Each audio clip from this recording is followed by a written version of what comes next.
ದೇವರಾಜ್ ಅರಸ್ ಅವರು ಅತ್ಯಂತ ಸಣ್ಣ ಸಮಾಜ ದೊಡ್ಡ ಕೊಡುಗೆ ಕೊಟ್ಟಿದ್ದಾರೆ ನಾವು ಫಲಾನುಭವಿಗಳು. ಹಾಗಾಗಿ ನಾವು ಅವ್ರ ಋಣ ತೀರಿಸಬೇಕು ಅಂತ ಹೇಳಿದ್ರೆ ಒಂದು ಕಾರ್ಯಾಗಾರಗಳು ಎಲ್ಲಾ ಜಿಲ್ಲೆಯಲ್ಲಿ ಮಾಡಬೇಕು. ಈ ಸಭೆಯಲ್ಲಿ ಬಹಳಷ್ಟು ಜನ 40-50 ಮೇಲೆ ಇದ್ದವರು ಇದ್ದಾರೆ. 20-25 ಒಳಗೆ ವಯಸ್ಸಿನವರು ಕಡಿಮೆ ಇದ್ದಾರೆ. ಸಾಮಾಜಿಕ ಮತ್ತು ಶೈಕ್ಷಣಿಕ ಸಮೀಕ್ಷೆ ಬಗ್ಗೆ ಈಗಾಗಲೇ ಪಾರ್ಟ್ 1 ಒಂದು ಕಡೆ ಇದೆ, ಅದು ಸತ್ತಿಲ್ಲ ಬದುಕಿಲ್ಲ. ಈಗ 2ನೇ ಸಮೀಕ್ಷೆ ಪ್ರಾರಂಭ ಆಗಿದೆ. ಇವತ್ತು ಅತ್ಯಂತ ಮಹತ್ತರವಾದಂಥ ಒಂದು ಸಭೆ ಇದು.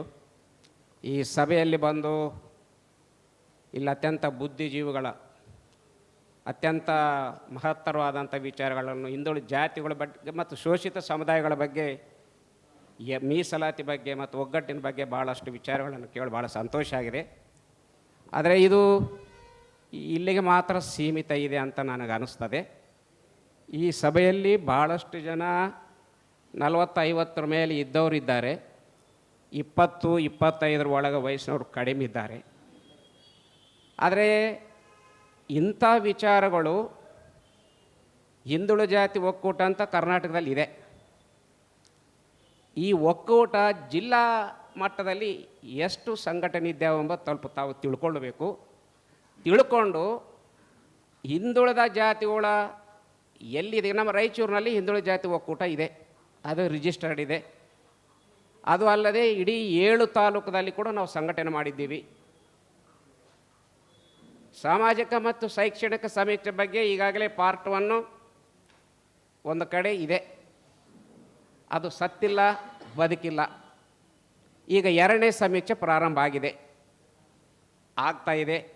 ಅದಕ್ಕೆ ನಾವು ಯಾವ ರೀತಿ ಸಿದ್ಧತೆ ಆಗಬೇಕು, ಯಾವ ರೀತಿ ನಾವು ಅದರಲ್ಲಿ ಬಂದಂಥ ಸಮೀಕ್ಷೆ ಮಾಡಲಿಕ್ಕೆ ಬಂದಂಥವ್ರನ್ನ ಯಾವ ರೀತಿ ಸಹಕಾರ ಮಾಡಬೇಕು, ಅದರ ಬಗ್ಗೆ ಈಗಾಗಲೇ ಭಾಳಷ್ಟು ವಿಚಾರಗಳು ನಾವು ಕೇಳಿದ್ದೀವಿ.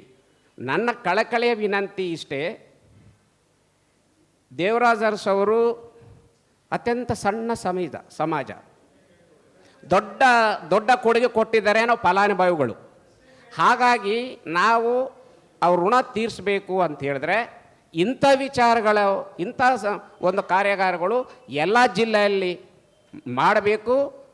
ಈ ಸಾಮಾಜಿಕ ಮತ್ತು ಶೈಕ್ಷಣಿಕ ಬಗ್ಗೆ ಕೂಡ ಅರಿವು ಮೂಡಿಸಬೇಕು, ಜಾಗೃತ ಆಗಬೇಕು ಅಂತ ಹೇಳಿದ್ರೆ ನಾವು ಇಷ್ಟ ಏನು ಮಾಡಿದ್ರಿ ದೊಡ್ಡ ವಿಚಾರನೆ. ಇದು ಜಿಲ್ಲಾ ಮಟ್ಟದಲ್ಲಿ ತಾಲೂಕು ಮಟ್ಟದಲ್ಲಿ ಆಗಬೇಕು ಅಂಥೇಳಿ ನನ್ನ ವಿನಂತಿ. ಪ್ರಶ್ನೆಯನ್ನು ಕೇಳೋದು ಬೇಕಾಗಿಲ್ಲ, ಭಾಳಷ್ಟು ನಾವು ತಿಳ್ಕೊಂಡಿವಿ. ಇಲ್ಲಿ ಒಂದು ಸಲಹೆ ಕೊಡ್ತಾ ಇದ್ದೀನಿ ನಾನು, ಇದು ಇಲ್ಲಿಗೆ ಮುಗಿಸಬಾರ್ದು, ಜಿಲ್ಲಾ ಮಟ್ಟದಲ್ಲಿ ಹೋಗಬೇಕು ಹಾಗೆ ಅಂತೇಳಿ. ಜಿಲ್ಲಾ ಮಟ್ಟದಲ್ಲಿ ಕೂಡ ಇಂಥ ಒಂದು ಕಾರ್ಯಾಗಾರ ಅಥವಾ ಬುದ್ಧಿಜೀವಿಗಳು ಕರ್ಸ್ಕೊಂಡು ಮಾಡಬೇಕು.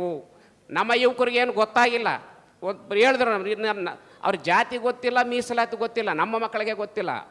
ಅಂದರೆ ಧರ್ಮ ಮತ್ತು ದೇವರು ಅಂದರೆ ಓಡ್ತಾರೆ, ಮೀಸಲಾತಿ ಅಂದ್ರೆ ಗೊತ್ತಾಗೋದಿಲ್ಲ. ಅದೆಲ್ಲ ಹೋಗ್ಬೇಕಾದ್ರೆ ನಾವು ಯುವಕರಿಗೆ ಮಾರ್ಗದರ್ಶನ ಮಾಡುವಂಥದ್ದು ನಾವು ಇಲ್ಲಿ ಅಷ್ಟೇ ಅಲ್ಲ, ಜಾಗೃತ ಮಾಡೋದು ತಳಮಟ್ಟದಿಂದ ಮಾಡಬೇಕು. ನಾವು ಮೇಲ್ಮಟ್ಟದಿಂದ ಹೋಗ್ತಾ ಇದ್ದೀವಿ, ಅದು ಆಗಬಾರ್ದು ಅಂತೇಳಿ ನನ್ನ ವಿಚಾರ. ಅದಕ್ಕಾಗಿ ದಯಮಾಡಿ ಇಂಥ ವಿಚಾರಗಳು ಕಾರ್ಯಕ್ರಮ ಹಾಕ್ಕೊಳ್ಬೇಕಂತ ಮನವಿ ಮಾಡ್ಕೊಳ್ತಾ ಇದ್ದೇವೆ ಸರ್. ಮತ್ತಷ್ಟು ವಿಶೇಷ ವಿಡಿಯೋಗಳನ್ನು ನೋಡಲು ಮತ್ತು ಹೊಸ ವಿಡಿಯೋಗಳ ಬಗ್ಗೆ ತಿಳಿಯಲು ಈ ದಿನ .com ಯೂಟ್ಯೂಬ್ ಚಾನೆಲ್ ಸಬ್ಸ್ಕ್ರೈಬ್ ಮಾಡಿ ಮತ್ತು ಬೆಲ್ ಐಕಾನ್ ಕ್ಲಿಕ್ ಮಾಡಿ.